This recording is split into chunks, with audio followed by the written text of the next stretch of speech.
Assalamualaikum warahmatullahi wabarakatuh.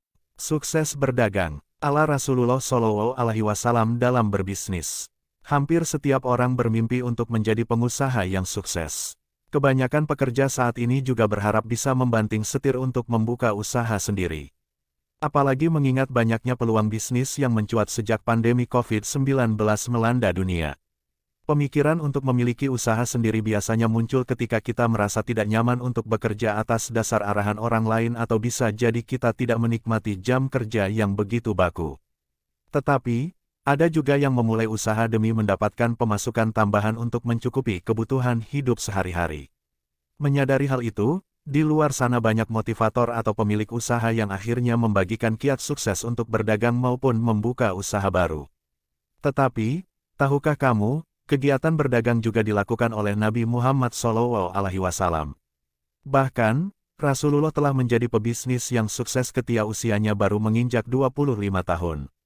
Ingin tahu bagaimana kunci sukses berdagang cara Rasulullah SAW? Bagi kalian yang berniat untuk memiliki usaha sendiri, berikut tips-tips berdagang ala Rasulullah SAW. 1. Diniatkan atas nama Allah Subhanahu wa Ta'ala. Kita sering diingatkan untuk berniat sebelum melakukan segala hal aktivitas. Bahkan, dalam beribadah pun kita juga harus mengawalinya dengan niat. Sama halnya dengan kegiatan berdagang, Rasulullah meniatkan aktivitas itu atas nama Allah SWT. Bukannya, untuk melipat gandakan harta, mencari keuntungan sebanyak-banyaknya maupun untuk memikat seseorang. Sesungguhnya amal perbuatan tergantung pada niat, dan sesungguhnya setiap orang akan mendapatkan sesuai dengan yang ia niatkan. Barang siapa yang berhijrah karena Allah dan Rasul-Nya maka ia akan mendapat pahala hijrah menuju Allah dan Rasul-Nya. Barang siapa yang hijrahnya karena dunia yang ingin diperolehnya atau karena wanita yang ingin dinikahinya, maka ia mendapatkan hal sesuai dengan apa yang ia niatkan. Hari Al-Bukhari dan Muslim. 2. Barang yang dijual harus memiliki kualitas bagus. Tentunya, kita menjual barang yang bisa memberikan manfaat bagi para pembeli. Jangan sampai kita sengaja menjual barang yang terlihat bermanfaat tetapi ketika dibeli kemudian digunakan malah membuat rugi pembeli. Sayangnya, praktek ini sering kali dimainkan oleh para oknum yang tujuannya hanya mendapatkan keuntungan. Kita harus bisa mencontoh pada Rasulullah SAW yang tidak pernah menjual barang cacat dan selalu menjaga kualitas barang dagangannya. Dalam sebuah hadis yang diriwayatkan Ibn Majah, Uqbah bin Amir pernah mendengar Rasulullah SAW berkata berikut. Seorang muslim adalah saudara bagi muslim yang lain, tidak halal bagi seorang muslim untuk menjual barang yang ada cacatnya kepada temannya, kecuali jika dia jelaskan. Hari Ibnu Majah. 3. Menghormati pelanggan. Di dunia bisnis, sering kita mendengar istilah, konsumen adalah raja. Pelaku bisnis memang dituntut untuk memberikan yang terbaik untuk konsumennya karena tanpa pelanggan, bisnis tidak ada berjalan mulus. Untuk itu, menghormati pelanggan merupakan poin penting untuk kelancaran bisnis. Hal ini juga diterapkan oleh Rasulullah SAW ketika berdagang. Ia tidak pernah mengecewakan ataupun membeda-bedakan pelanggan. Baik pelanggan itu berangkat dari elit bangsawan, orang biasa, atau budak, Rasulullah SAW selalu memperlakukan mereka sama.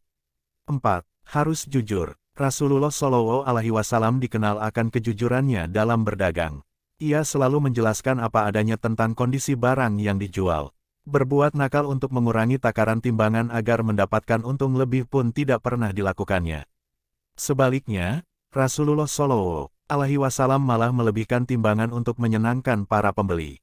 Tak heran jika beliau dianugerahi julukan Al-Amin, yakni seseorang yang bisa dipercaya. Sempurnakanlah takaran dan janganlah kamu termasuk orang-orang yang merugikan, dan timbanglah dengan timbangan yang lurus. Dan janganlah kamu merugikan manusia pada hak-haknya dan janganlah kamu merajalela di muka bumi ini dengan membuat kerusakan. Quran Surat Asy-Syura, 181-183. 5. Perluas pasar. Berbicara tentang bisnis, janganlah kalian hanya terjebak pada satu pasar. Rasulullah SAW selalu bervisi untuk mengekspansi bisnisnya. Ia tak berkutat pada satu atau dua pasar saja, melainkan memperluas jangkauan bisnisnya ke banyak wilayah. Inilah yang membuat reputasi dan pamor produk-produknya dikenal masyarakat luas. 6. Jangan berlebihan dalam mengambil keuntungan. Tak dimungkiri, setiap orang yang membuka usaha pasti mengharapkan untung yang banyak. Tetapi, Perlu diingat kita tetap harus memikirkan pembeli dalam mengambil keuntungan. Selama Rasulullah berdagang, ia akan menjawab para pembeli yang menanyakan modalnya. Berbeda dengan zaman sekarang yang menjadikan besaran modal sebagai rahasia. Rasulullah Shallallahu Alaihi Wasallam bisa jujur kepada pembeli terkait modal yang dikeluarkan lantaran ia berdagang untuk mendapat berkah Allah Shallallahu Alaihi Wasallam. Jadi, tidak hanya semata untuk materi. Barang siapa yang menghendaki keuntungan akhirat, akan kami tambahkan keuntungan itu baginya, dan barang siapa yang menghendaki keuntungan dunia, kami berikan kepadanya sebagian dari keuntungan dunia dan tidak ada baginya suatu kebahagiaan pun di akhirat. Qur'an Surat Asy-Syura, 27. Tidak menjatuhkan dagangan orang lain. Ketika ingin berdagang, hilangkanlah niat untuk menjelek-jelekan barang dagangan orang lain. Sebaiknya, jalankan aktivitas itu sesuai dengan ajaran agama Islam. Janganlah kalian menjatuhkan dagangan orang lain untuk tujuan agar konsumen lari menuju kita. Rasulullah Shallallahu Alaihi Wasallam pernah bersabda, janganlah seseorang di antara kalian menjual dengan maksud untuk menjelekkan apa yang dijual orang lain. Hari Muttafaq Alaih. 8. Menggaji karyawan tepat waktu. Perusahaan memiliki kewajiban untuk memberikan upah kepada para pekerjanya. Hal penting yang harus diingat mengenai hal itu, sebisa mungkin para pelaku usaha harus tepat waktu dalam memberikan upah. Menundanya sama saja kita tidak menghargai dedikasi yang telah diberikan para karyawan untuk usaha kita. Jadi berikan haknya sesuai dengan waktu yang telah ditentukan. Berikan kepada seorang pekerja upahnya sebelum keringatnya kering. Hari Ibnu Majah. 9. Rajin beribadah. Ketika kegiatan berdagang mulai menyita waktu kita, bukan berarti kita boleh melewatkan ibadah. Seharusnya, kita tetap beribadah dan terus berdoa agar usaha yang dimiliki dapat berjalan dengan lancar. Hai orang-orang yang beriman, janganlah harta-hartamu dan anak-anakmu melalaikan kamu dari mengingat Allah. Barang siapa yang membuat demikian maka mereka itulah orang-orang yang rugi. Al-Jumu'ah, 9-10. 10. Terus berjuang. Tak ada suatu hal pun yang bisa didapatkan secara instan. Salah satu kiat penting agar pedagang bisa sukses, yakni tidak mudah putus asa. Ketika kita sedang menekuni suatu usaha, lebih baik kita tidak selalu memikirkan kapan sukses. Tetapi, cobalah untuk lebih memikirkan apa yang harus kita lakukan agar sukses.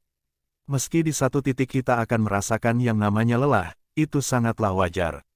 Namun, setelahnya kita harus bisa bangkit menjadi lebih kuat. Apalagi Rasulullah Shallallahu Alaihi Wasallam selalu mengajarkan kita untuk terus semangat dan pantang menyerah. Dan jangan kamu berputus asa dari rahmat Allah. Sesungguhnya tiada berputus asa dari rahmat Allah, melainkan kaum yang kafir.